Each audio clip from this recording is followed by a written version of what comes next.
¿Qué tal, amigos de Estrato Medio? ¿Cómo están? Bienvenidos a un nuevo video, bienvenidos a una nueva transmisión. Gracias por estar acá en Estrato Medio. Lo prometido es deuda, señoras y señores, y estamos por segunda vez en el canal con el gran Gustavo Bolívar, hoy candidato a la alcaldía de Bogotá.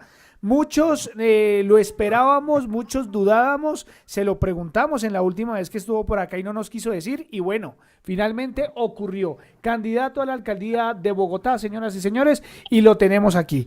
Gustavo Bolívar, muy buenas noches, gracias por estar en Estrato Medio, le agradezco de antemano por venir a los medios alternativos, bienvenido. Bueno, Giovanni, muy buenas noches a todos los y las que nos están viendo hasta ahora, y a tu canal Estrato Medio. Se trata de eso, de empezar una campaña para fortalecer esos medios alternativos que han equilibrado la manera de informar aquí en Colombia. Bueno, Gustavo, vamos a hablar entonces del primer año de gobierno del presidente Gustavo Petro, para muchos exitoso, para muchos desastroso, para muchos a medias, pero vamos a hablar y analizar eso el día de hoy. Pero antes, Gustavo, o sea, yo tengo que preguntarle esto, definitivamente se lo tengo que preguntar, porque la semana pasada el gobierno del presidente Gustavo Petro vivió una tormenta, un terremoto, en el que quisieron involucrarlo, pero usted salió bien librado, o sea, mejor dicho, usted salió limpio, bañadito en agua cristalina. ¿Qué opinión le merece todo lo que se vivió la semana pasada y cómo vivió que los medios quisieran enlodarlo, como lo que vieron ahí en Gavilla, después de un evento de candidatura? Bueno, ¿cómo ve usted todo lo que ocurrió la semana pasada? Bueno, primero hay que decir que, pues, primero lamentar lo que esté sucediendo, porque, digamos, no es virtud de la oposición lo que está pasando, sino de errores propios, conductas, como dijo el mismo presidente de la República, una de autodestrucción.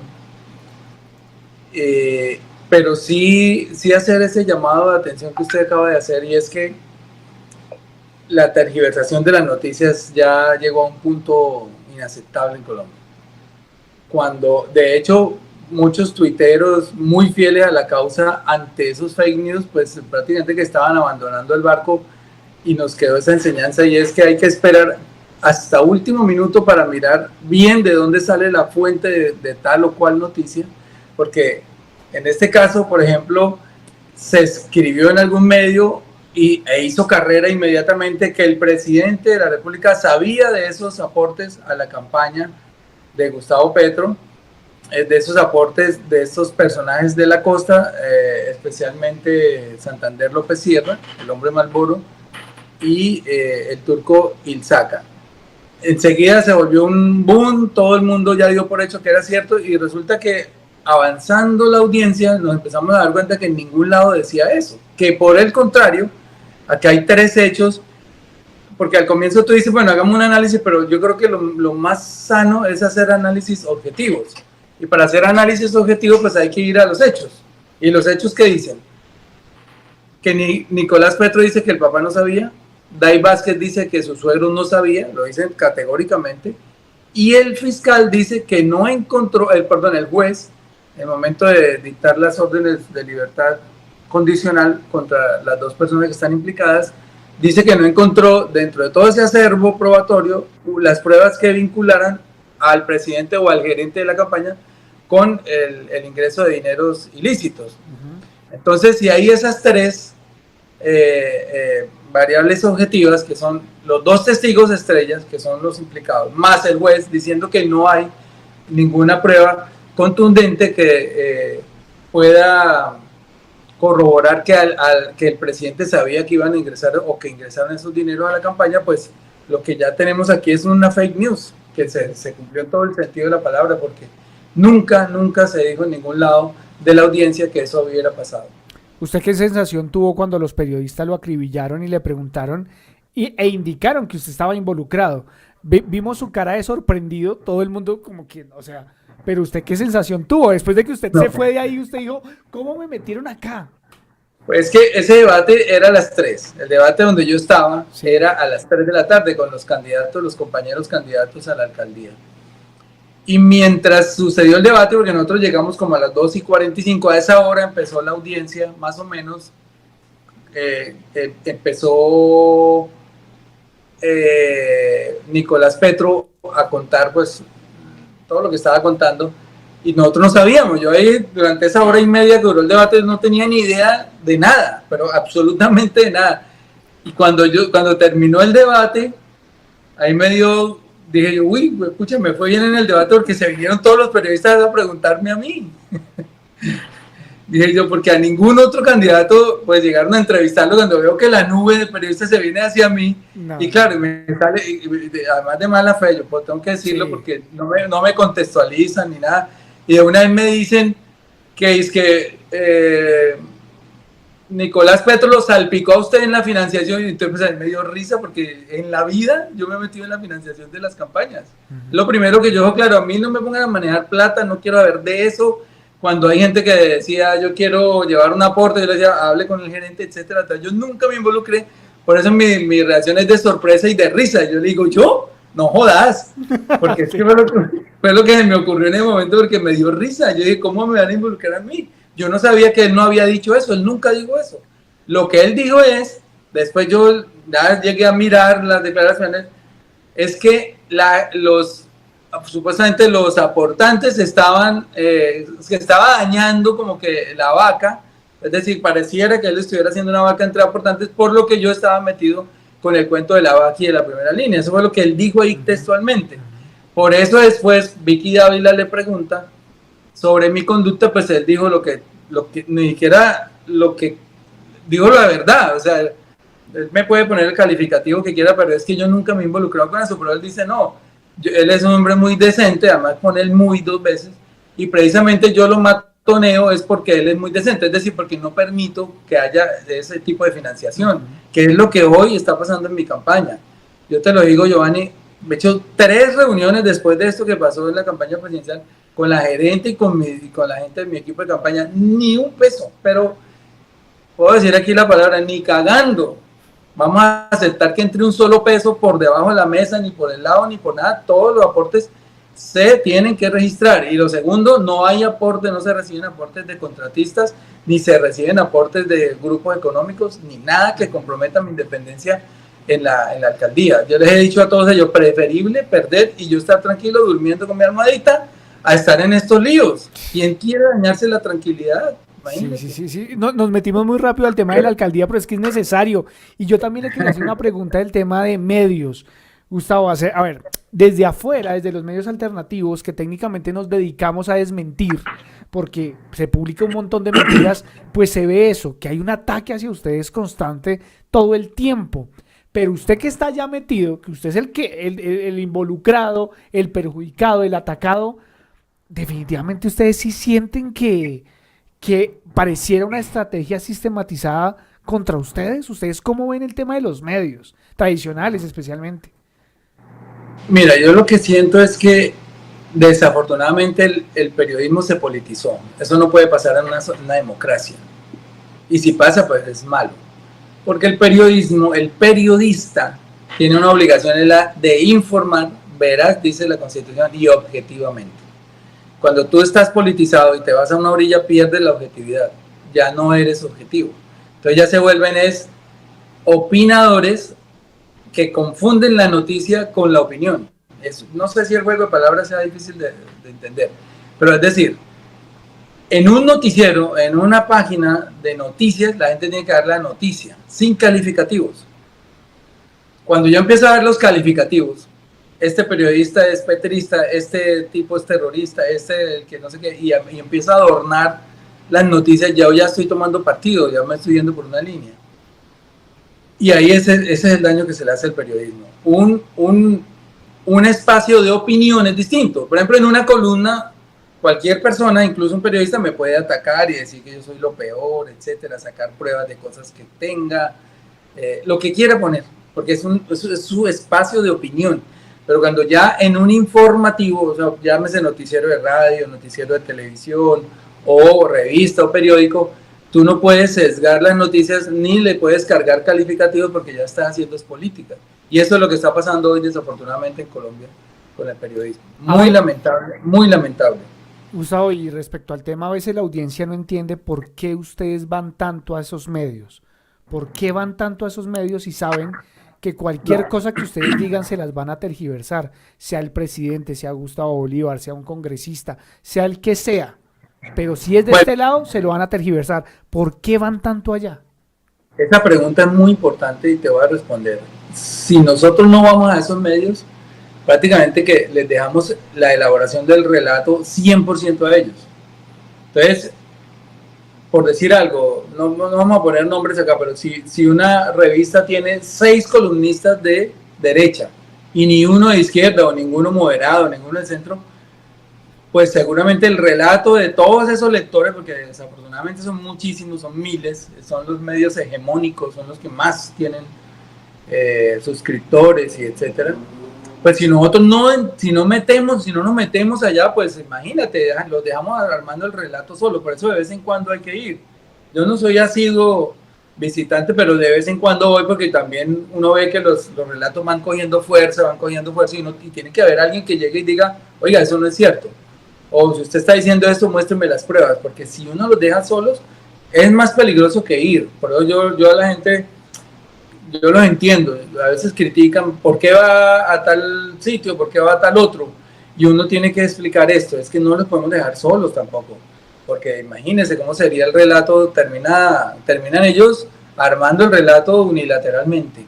Ok, bueno, listo, bien ahí ese punto, esa aclaración, pero entonces, reitero la invitación, entonces acercarse también a los que los defienden, ¿no? Porque hay mucho creador de contenido que los defiende un montón, que están con ustedes hasta el final.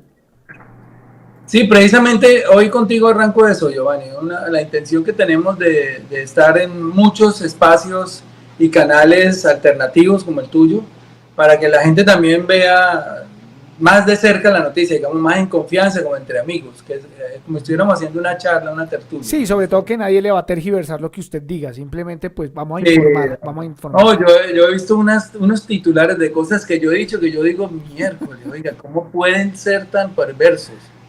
Por ejemplo, con esto que pasó de la educación bilingüe. Uy, eso fue una locura.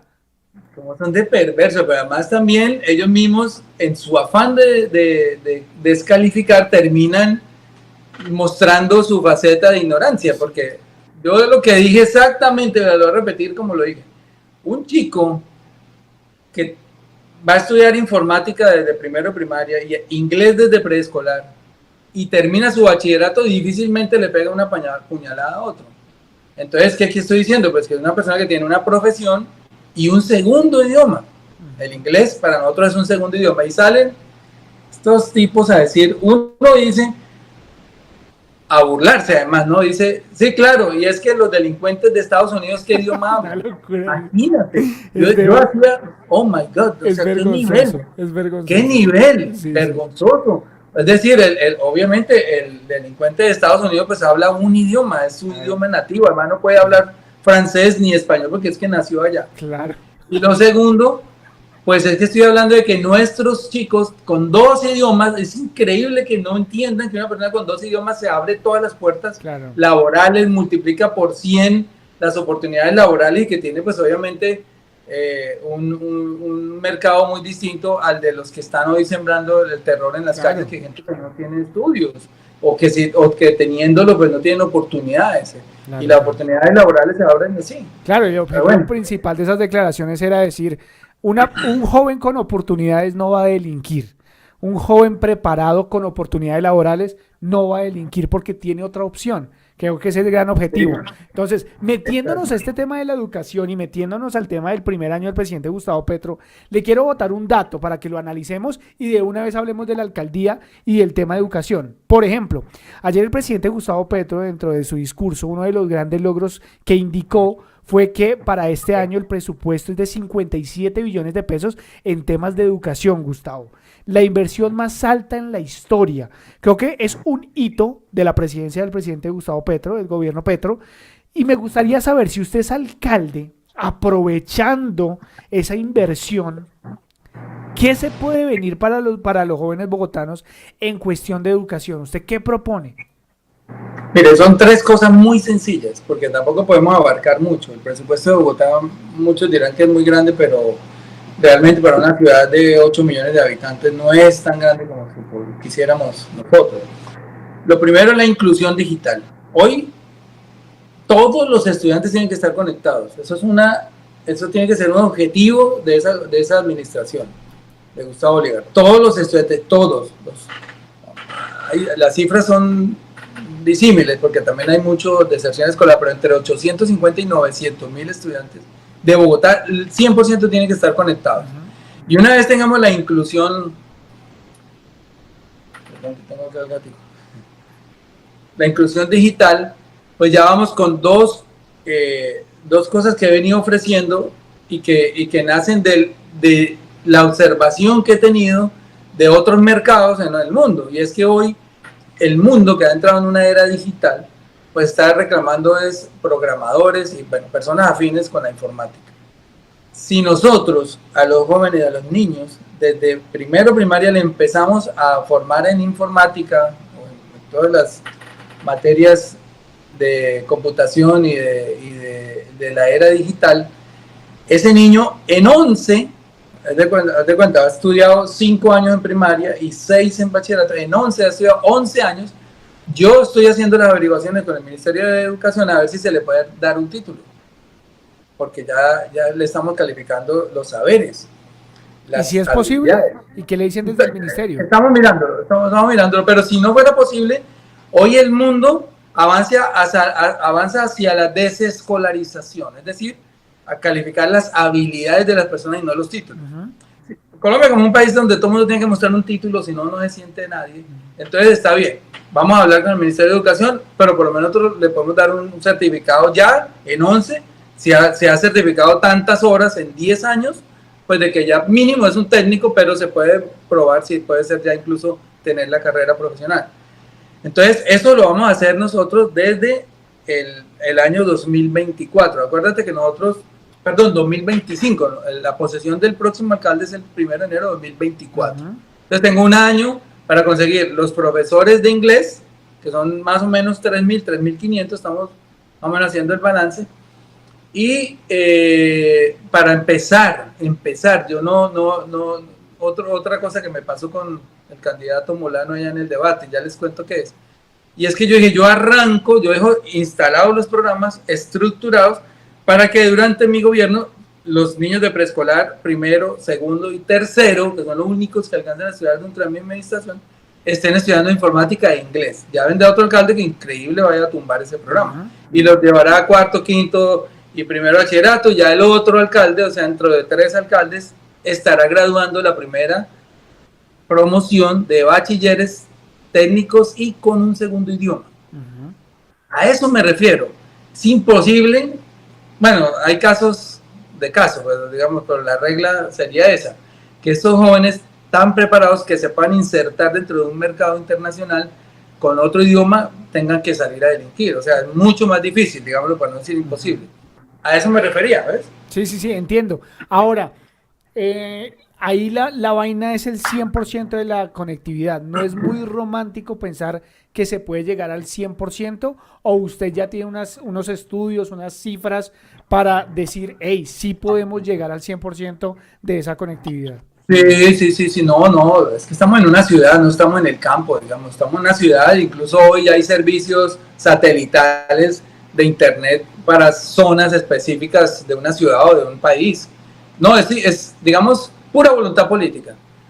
No puedo hoy decir cuánto cuesta, pero tampoco, digamos, algo imposible poder llevar la conexión que ya hoy rodea más del 70%, digamos, no estamos tampoco en una meta muy lejana. Tal vez tampoco alcancemos en el primer año, pero para el segundo año de gobierno ya debería estar toda Bogotá conectada, sobre todo los estudiantes, los niños y los jóvenes, todos conectados y con un mínimo vital de internet, así como hay un mínimo vital de agua para la gente que no tiene dinero para pagarla, tiene que haber un mínimo vital de internet por lo menos para los estratos 1 y 2, que tengan, no sé cuántas gigas hoy le puedo decir, pero que tengan un mínimo vital para poderse conectar a hacer su aprendizaje. Ok, entonces, posible el tema del 100% de la conectividad, pero esta conectividad entonces sería para los colegios, porque, a ver, el contexto social de Bogotá es que hay muchas zonas de Bogotá donde un niño ni siquiera tiene celular o un computador. ¿Ahí cómo se haría para el tema de los computadores? ¿Sería para los colegios o sería para que los niños tengan una conectividad también en su hogar. Porque, Gustavo, no Bueno, sé si usted ha tenido la oportunidad de visitar Ciudad Bolívar, aparte de Ciudad Bolívar, claro. y pues allá se vive en casas de tabla y de lata aún. Esto ocurre en Bogotá, esto es una realidad que ocurre en Bogotá. Entonces, ¿cómo se haría en ese sentido? Bueno, inicialmente, todas las aulas escolares y también mirar cómo paulatinamente vamos tratando de suplir a cada estudiante pues el equipo básico para que pueda conectar. Pero eso sí ya es, digamos, una segunda etapa, pero que todos los estudiantes tengan conexión, tienen que tenerla en todos los colegios, tiene que haber un wifi mínimo en todos los establecimientos educativos. Ok, perfecto, listo. Pero Avanza. el ideal es llegar a eso que usted dice, Sí. que de hecho ya se ha hecho en otras ciudades, y es que cada joven tenga su equipo. Obviamente eso tiene un costo elevado, que estamos hablando de casi 1 millón de jóvenes, 850, 900.000, pero todo eso se empezará a cuantificar y en un determinado momento yo tendré que dar la cifra y decir con cuánto me comprometo. Hoy no tengo esa cifra. Ok, perfecto. Un saludo a las más de 2.000 personas que están conectadas a esta hora viendo la entrevista. Pueden dejarle sus preguntas acá a Gustavo Bolívar, ahí las vamos seleccionando y le vamos preguntando. Gustavo, respecto al gobierno Petro, el presidente también indicó ayer un dato bastante interesante en su discurso y fue el tema de la disminución de muertes por parte de miembros de la fuerza pública en Colombia. Pero a pesar de eso, reconoció que el tema de la seguridad no va muy bien. No va muy bien el tema de la seguridad. Y para nadie es un secreto que en Bogotá la cosa no va muy bien en temas de seguridad. La alcaldesa Claudia López en su campaña dijo que ella iba a ser la jefe de la policía y que nos iba a defender a todos los ciudadanos. Hoy vemos un alto índice de delincuencia en la capital. Sin romanticismos, por favor, Gustavo, cuéntenos qué podemos hacer, porque la gente está preocupada. En Bogotá la gente está muy preocupada por el tema de la seguridad. Cuéntenos usted qué ha pensado, cuál es su propuesta.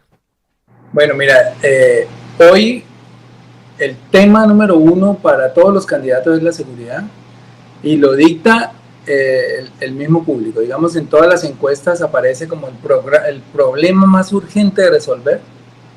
En las diferentes preguntas de todas las encuestas, de si usted fuera alcalde, ¿cuál sería el problema que resolvería con mayor urgencia? Y todo el mundo dice la inseguridad, porque la estamos padeciendo.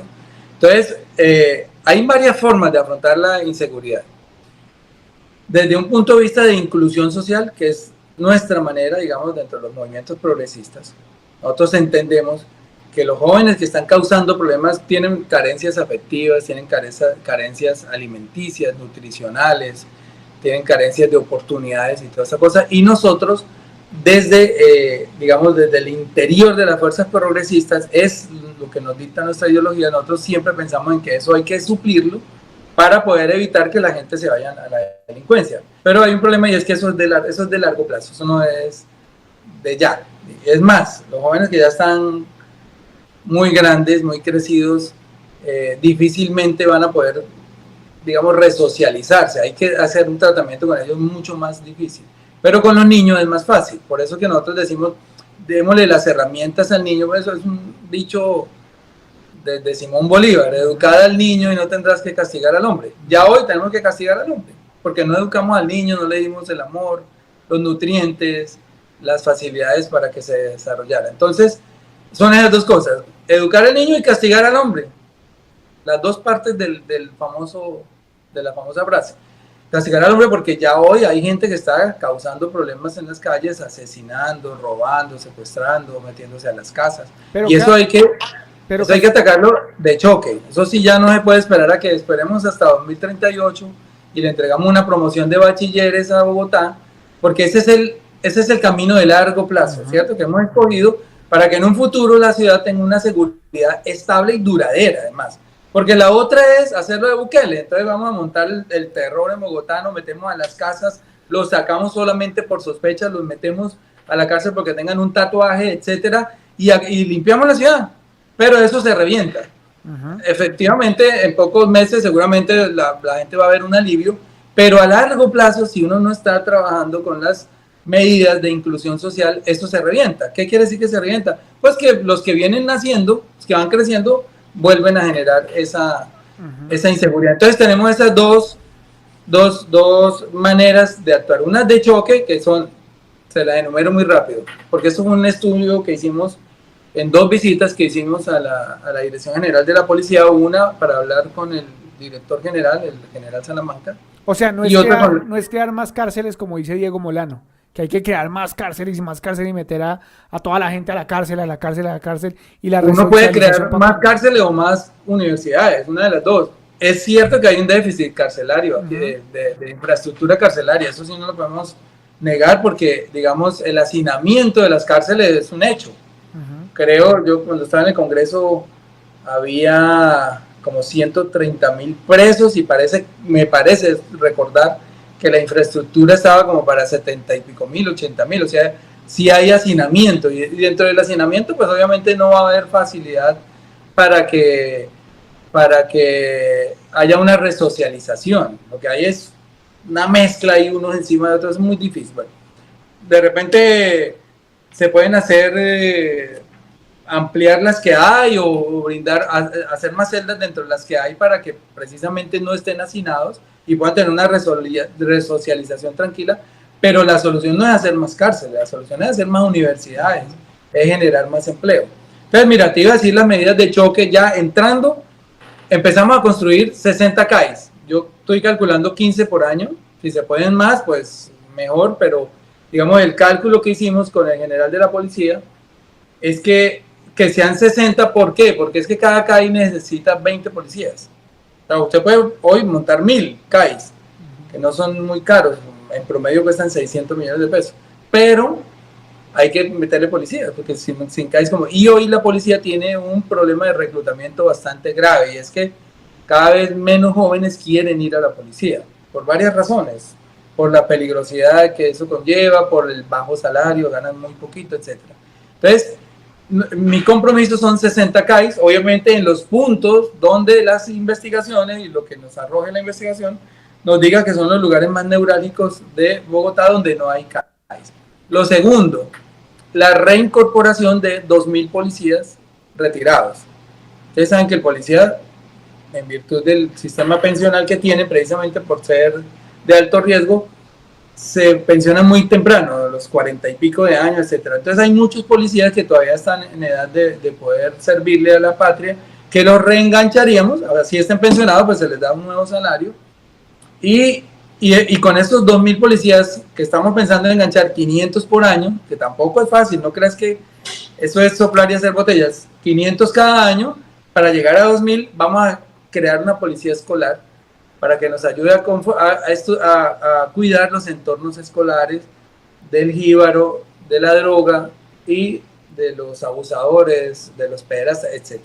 Eso, digamos, son 2 compromisos de entrada. Y el otro, el de inteligencia. Definitivamente, nunca entendí por qué si nuestra policía es una de las más famosas en el mundo en el tema de inteligencia, ¿por qué no aplicamos la inteligencia para desbaratar esos grupos que fueron cogiendo mucha fuerza, que ya hoy la tienen, que son estos grupos del Tren de Aragua y etcétera, que son los que están hoy creando y generando el terror, sobre todo en el suroccidente de la ciudad? Entonces, vamos a arrancar con eso. También le pedí, eso a nivel de pregunta, porque tú sabes que uno imagina cosas o las crea, pero ya alguien lo aterriza. Le pregunté al general Salamanca si era posible que en vez de una comandante para toda la policía de Bogotá, para todos los 8 millones de habitantes, semejante territorio tan grande, pudiéramos dividir en cuatro zonas a Bogotá para que cada una de esas zonas tenga un comandante, o sea, un general o un coronel o un militar, un policía de alto rango, manejando solo una zona más pequeña.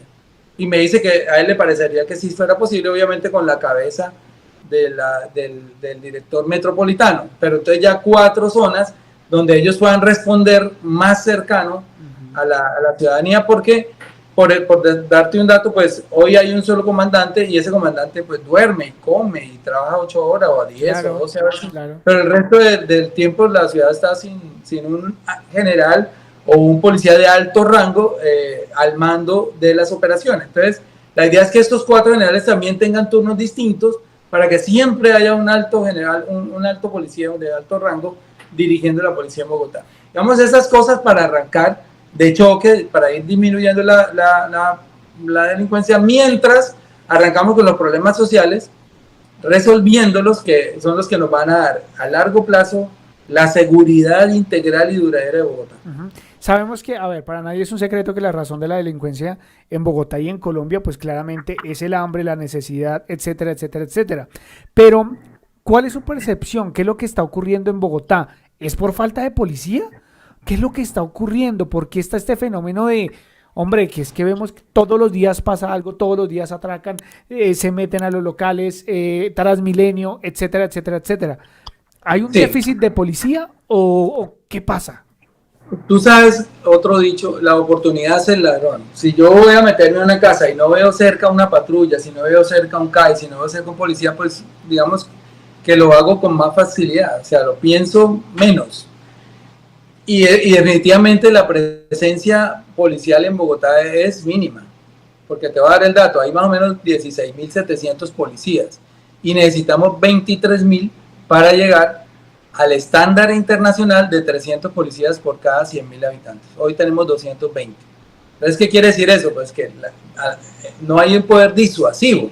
Yo estoy seguro que si la gente viera más policías, más difícil le queda cometer los delitos y puede ser que se abstraiga de cometerlos, ¿cierto? Porque, digamos, me pasa mucho en Estados Unidos que uno ve muchas patrullas en muchas esquinas y de repente uno viene manejando rápido o alguien y uno ve que baja la velocidad o uno ve que todo el mundo como que se modera cuando ve el policía, y aquí nos debería pasar lo mismo, pero no hay presencia policial. Pero hay un dato más triste todavía.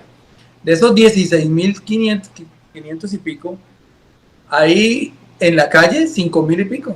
El resto son turnos o en la zona, en la parte administrativa o mirando las cámaras en las centrales donde están las cámaras, etcétera, pero realmente en las calles hay cerca de 6.000 policías nomás, para 8 millones de habitantes. No, es que son muy poquito, es muy poquito. Muy poquito, sí, es muy poquito.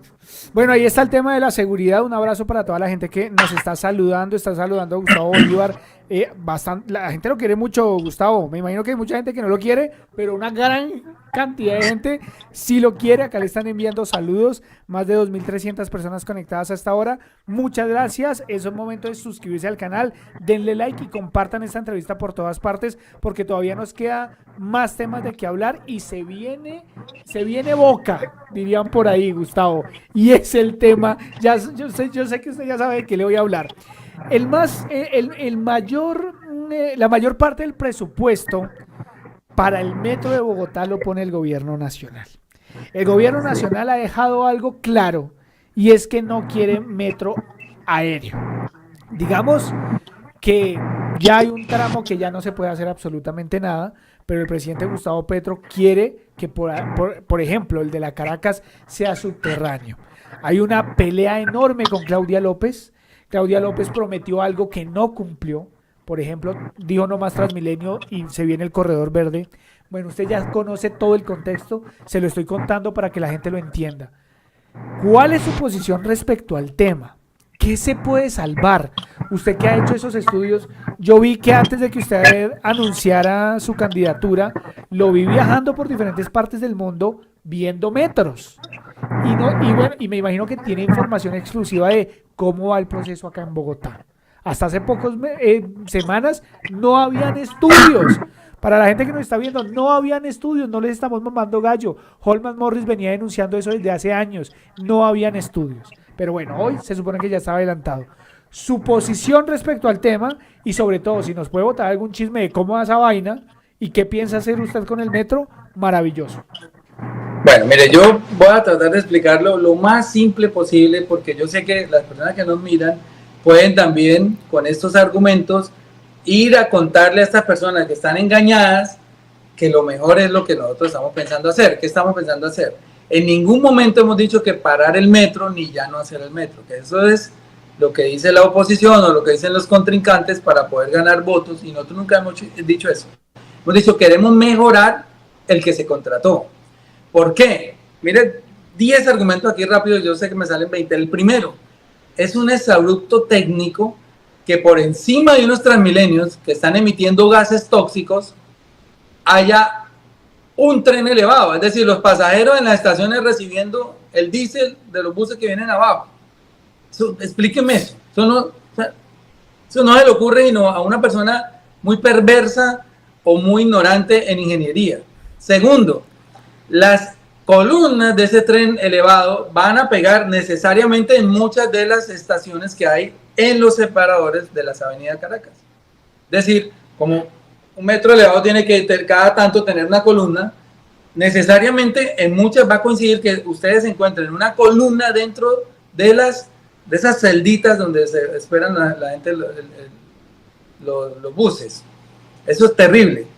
Tercero, dicho por el mismo Peñalosa, que fue el que votó los estudios del metro subterráneo, los trenes elevados en el mundo entero oscurecen las partes bajas para siempre, pero no es que hoy lo quito y mañana lo pongo, para siempre. Estamos hablando de 100 o 200 años que dura un metro, y más en un país de estos que no tiene muchos recursos, como para decir que es que lo tumbamos dentro de 10 años porque, ay, sí, nos quedó mal. No, si lo dejamos ya hoy aquí, esa cicatriz, ese metro le va a quedar ahí para siempre. Y eso quiere decir que todas esas casas del segundo y el primer piso de todas las casas de la avenida Caracas no vuelven a ver el sol. Eso es terrible. Eso las devalúa. Segundo, decía Peñalosa en un tuit de 2012 que eran orinales, sirve para pegar afiches, para que se acomoden ahí muchos vendedores informales, a veces desplazados, para generar inseguridad. Es tugurizar la avenida Caracas. Se lo digo hoy sin temor a equivocarme, es tugurizar la avenida Caracas. Entonces, ¿qué estamos diciendo nosotros? No es no hacer el metro, es hagámoslo bien, por favor. No, los metros elevados, porque ahí vimos a un candidato yéndose a Francia a mostrar un tren elevado. Ah, pero es que en París también hay metro elevado. Sí. Entonces, mi asesor Carlos Moreno le contestó, sí, señor, pero es que se lo hicieron en 1914, hace 110 años. Había otras técnicas, etcétera. Hoy, bueno, otro argumento que nos dieron, yo no sé si fue el mismo Peñalosa, no quiero ser, digamos, cometer acá alguna injusticia, pero escuché otro argumento, y es que Bogotá tenía aguas subterráneas, que el río Arzobispo, que el río no sé qué, son ríos que miden 1 metro, 2 metros, y hoy los metros de casi todas las capitales del mundo pasan por debajo de sus ríos grandes. Estoy hablando que por el Sena, que es un río gigante, pasan varias líneas de metro de París, y por el Támesis pasan varias líneas dentro del río de Londres. Y en el Hudson River o en el East River, que son los dos ríos que bordean Manhattan, también pasan varias líneas por dentro. El río Han en Corea, donde estuvimos, el metro pasa por debajo del río, o sea, ríos gigantes. Que nos vengan a decir aquí que por un charco no se puede hacer subterráneo. Pero hay uno más grande, y es entre París y Londres hay un tren que se mete entre el mar, que es el Eurostar, que yo incluso cuando lo otra vez hice una transmisión desde ahí para que la gente viera que el metro se mete hasta 115 metros de la parte más profunda dentro del mar, 115 metros dentro del mar, y atraviesa el Canal de la Mancha. Entonces vienen acá y con un espejito nos dicen, no, es que acá abajo pasa el río Arzobispo, el río no sé cuántas, que son charcos realmente, porque ya los hemos acabado. Y así fueran grandes, pues también se puede pasar. Entonces, lo que queremos que, yo lo pongo a la gente de este tamaño. Si ustedes tuvieran que hacerle una operación en su cuerpo, aquí en su pecho, en su estómago, quisieran que lo hicieran por encima y le dejaran ahí los rielecitos, digamos las cremalleras, o si hay una posibilidad de hacérsela con una laparoscopia y le meten por debajo y le hacen la operación subcutánea, etcétera, yo creo que la gente la prefiere por debajo. ¿Qué ventajas tiene un tren subterráneo? Primero, valoriza las propiedades. O sea que podemos decirle a los habitantes de la avenida Caracas o por los lugares donde vaya que sus propiedades se van a valorizar, porque se va a embellecer la parte de la superficie, se pueden poner jardines, mejores andenes, ciclovías, etcétera, y eso valoriza las propiedades, mientras que el tren elevado las desvaloriza, totalmente las desvaloriza. Y entonces aparecen estos candidatos que por ganarse el voto de los verdes y de Claudia López dicen, no, dejémoslo como está. Es una irresponsabilidad. Si eso nos cuesta la alcaldía, pues uno tiene que decir lo que ha visto. Yo conozco metro, conozco el de Moscú, el de San Petersburgo, bueno, de todas las capitales de Europa, en Estados Unidos varios, en México, en Argentina. El de Argentina tiene más de 100 años, más de 100 años. El de Quito, no lo conozco porque no he ido últimamente, y cuando fui lo estaban terminando, pero es subterráneo y empezó el proceso junto con el de Bogotá en 2015 y ya lo terminaron. Y Peñalosa tumbó el metro elevado, el metro subterráneo, con dos argumentos. Uno, que era más barato, y segundo, que se construía más rápido. Pues eso fue en 2015, cuando cogió nuestros estudios y los tiró a la basura. Hoy, 8 años después, no tiene ni los estudios del elevado. Es que no tiene. Ya lo hubieran, si él licita el metro que dejó Petro listo para licitar porque tenía estudios de fase 3 que no los tiene el de hoy, ya ese metro estaría rodando, pero el ego de los políticos, yo no sé qué le pasó por la cabeza a ese hombre, como yo creo que pensaban, si hacemos este metro, Petro es presidente, no sé qué les pasó por la cabeza, pero acabaron con el metro, que hoy estaría rodando. Y esto es otra cosa pues a la que tenemos que apostarle, Giovanni, a que los planes de desarrollo sean a muy largo plazo. Es que esos planes de desarrollo de cada 4 años, uno tumbando lo que hace el otro, son lamentables realmente. O sea, le apuesta metro subterráneo, al menos los tramos que todavía se pueden salvar, que sería la Caracas, algunos del sur también, que creo que también se pueden salvar. O sea, se le apuesta al metro subterráneo los que se pueden salvar. Por lo menos el tramo que pasa por Chapinero y por el centro de la ciudad. Subterráneo. Entonces sí hay que salvar el centro y Chapinero. Sí. Si nosotros dejamos hacer un metro elevado por el centro y Chapinero, ahí vamos a tener otro Bronx en mucho tiempo. Entonces, el tema es que si el primer, bueno, porque viene la pregunta más importante, que es lo que la gente necesita saber. Si el 1 de enero, que es cuando se posesiona el alcalde, ya está resuelto el chicharrón, digamos, Petro logró convencer a los chinos, a Claudia, etcétera, de que hagamos este tramo subterráneo, pues lo hacemos subterráneo. Pero si no, si ya se definió que no, que definitivamente no se puede, pues vamos para adelante con la obra y ya la historia dirá, en 20 o en 10 años, cuando ya la gente vea el resultado del metro elevado pasando por la Caracas, si teníamos o no razón. A lo mejor ya estamos muertos, pero alguno dirá, alguno acordará de mí o de Holman, o perdón que me nombré yo primero, de Petro, de Holman o de mí, diciendo, tenían razón esos tipos de hace 20 años. Se los dijimos. Pero bueno, entonces quiere decir que si no se logra ese acuerdo, pues usted le mete la ficha al metro, como lo pongan. No lo detiene. Claro, no lo detiene. Sí, nosotros vamos a detener la obra, y de hecho la obra ya viene construyéndose desde Bosa y hay mucho tiempo para hacer el cambio del trazado. Además que el trazado, si quisiéramos, ya existe, porque en el metro subterráneo que dejó Petro estudiado, el tramo que pasa de la primera a la 72 ya está hecho. Lo único que hay es que desviarlo un poquito hacia la 10ª y la 13, ya no iría por la Caracas, que es mucho mejor, que la Caracas ya tiene su sistema de transporte masivo, ya la 10ª y la 13 tendría su propio sistema de transporte masivo, que es el metro, y quedaría más cerca de la 7ª. Mire que la estación quedaría más cerca de la 7ª y podemos de paso evitarnos el exabrupto ese de meter Transmilenio por la 7ª. Tiene varias. Sí, es que tiene de todo. Por ejemplo, o sea, no sé, no quiero dejar pasar por alto el tema del corredor verde, pero el corredor verde parece que tampoco ya no hay salvación. El consejo, algunos concejales como Carlos Carrillo, Heidi Sánchez intentaron que no se generara el tema del corredor verde, pero parece que esa lucha también se perdió. ¿Usted sabe algo del corredor verde? Señora muy terca. Ella sabe que hoy el mundo reclama la electrificación del transporte. Eso es un imperativo, no es un embeleco de Petro, ni de Bolívar, ni de nadie. El imperativo hoy del planeta es electrificar el transporte. Pero si seguimos metiendo buses y buses y buses, pues no estamos contribuyendo al cambio climático. No estamos contribuyendo, a mitigar el cambio climático. La electrificación del transporte, que es que si yo meto un tranvía, el tranvía está conectado de la hidroeléctrica. Pero si meto buses y buses y buses, pues tengo las llantas generando contaminación. Desprenden unas partículas que se meten en los pulmones de la gente. Tengo el diésel contribuyendo a la contaminación, pero también, incluso si los buses fueran eléctricos, porque si es eléctrico con batería, ya lo dije en 2 debates, esas baterías van a generar también un pasivo ambiental hacia el futuro, porque cada bus en el techo o en el piso tiene 4.5 toneladas de baterías. Es un mundo de baterías.